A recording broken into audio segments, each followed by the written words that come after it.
Friends எல்லாருக்கும் வணக்கம். இன்றைக்கி என்ன சமையல்னு பார்ப்போம் வாங்க. சிக்கன் எடுத்து வச்சுருக்கேன். சிக்கன் கொஞ்சம் கிரேவி பண்ணணும், கொஞ்சம் பொரிக்கணும். அதுக்கு வேண்டி உள்ளி எல்லாம் க்ளீன் பண்ணி வச்சுருக்கேன். இஞ்சி பூண்டுலாம் க்ளீன் பண்ணி வச்சுருக்கேன். கேரட்டு பீன்ஸ் பொரியல் பண்ணணும். இன்றைக்கி ஒரு சொந்தக்காரங்க வராங்க, அதனால் கொஞ்சம் ஸ்பெஷலாக பண்ணலாம் அப்படின்னு தான். வாங்க சமைச்சிட்டு பார்க்கலாம். இப்போ சோறு ரெடி ஆகிட்டு, சோறு அடுத்தால பருப்பு குழம்பு, சிக்கன் கறி,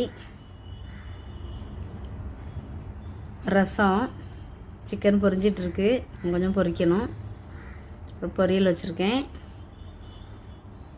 சொந்தக்காரங்க வரதுனால கொஞ்சம் ஸ்பெஷலாக பண்ணலைன்னா நல்லா இருக்காது பற்றிலாம், அதனால தான். என்னால் இப்படின்னு கேட்டால் இல்லை, கடைசியில் சாப்பிட்றதுக்கு கொஞ்சம் குலாப் ஜாமுன் வாங்கி வச்சுருக்கேன். அவ்வளோதான். வீடியோ பிடிச்சிருந்தா வீடியோக்கு ஒரு லைக் பண்ணுங்கள். ஓகே.